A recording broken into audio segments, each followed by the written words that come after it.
memecahkan masalah. Yang pertama adalah umur 1 sampai 2 tahun, itu memecahkan masalah dengan menggunakan benda yang nyata,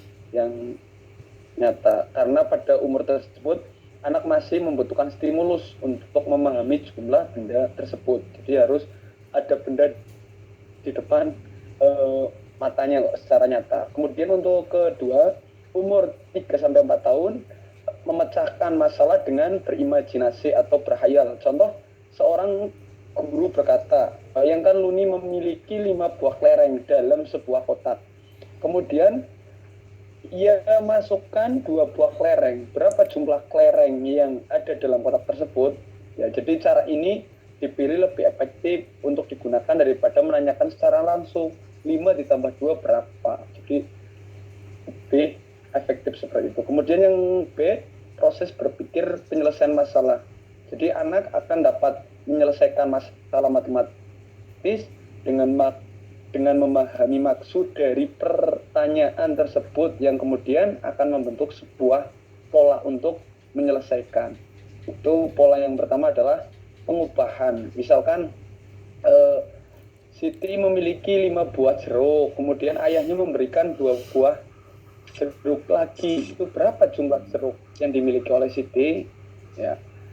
Kalau anak itu sudah paham penjumlahan dan pengurangan, itu akan melangkah ke langkah selanjutnya atau diberikan soal yang lebih bervariasi.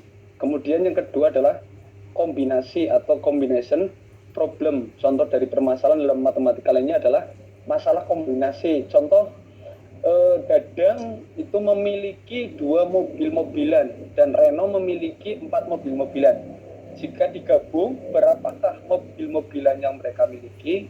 Itu contoh dari kombinasi problem. Kemudian jenis permasalahan kombinasi itu mirip dengan permasalahan pengubahan. Bedanya dalam soal kombinasi terdapat kuantitas yang digabungkan.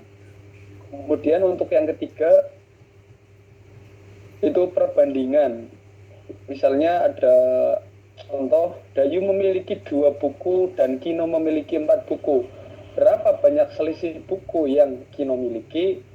Kemudian soal selanjutnya adalah misalkan Dayu memiliki 8 buku dan Kino memiliki 3 buku. Berapa banyak buku yang dibutuhkan Kino agar sama dengan Bayu? Seperti itu. Kemudian yang kedua adalah penalaran multiplikatif. Penalaran multiplikatif itu biasa digunakan untuk menyelesaikan permasalahan dalam operasi perkalian dan atau pembagian.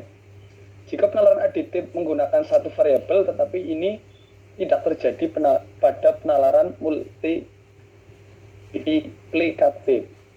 Contohnya adalah Banu membeli 3 es krim, harga setiap es krim adalah 5.000. Jadi berapa harga es krim yang harus dibayarkan? Jadi 3 es krim dikali 5.000. Kemudian penalaran multiplikatif itu memiliki cara yang pertama adalah proses berpikir menyelesaikan masalah.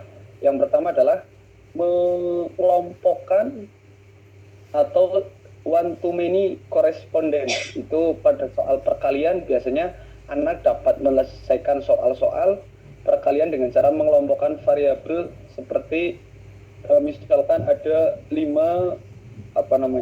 buah apel, kemudian ada sebelahnya ada 5 buah apel, kemudian 5 buah apel lagi, kemudian dihitung dari 1, 2, 3 itu jumlah semuanya ada berapa. Kemudian yang kedua adalah membagikan, seperti yang sudah dijelaskan di atas bahwa sharing problem adalah cara menyelesaikan persoalan dalam pembagian dengan cara membagi variabel dengan rata. Ini biasanya anak diajarkan untuk membagi variabel, satu untuk kamu, satu untuk aku, misalkan itu sampai habis.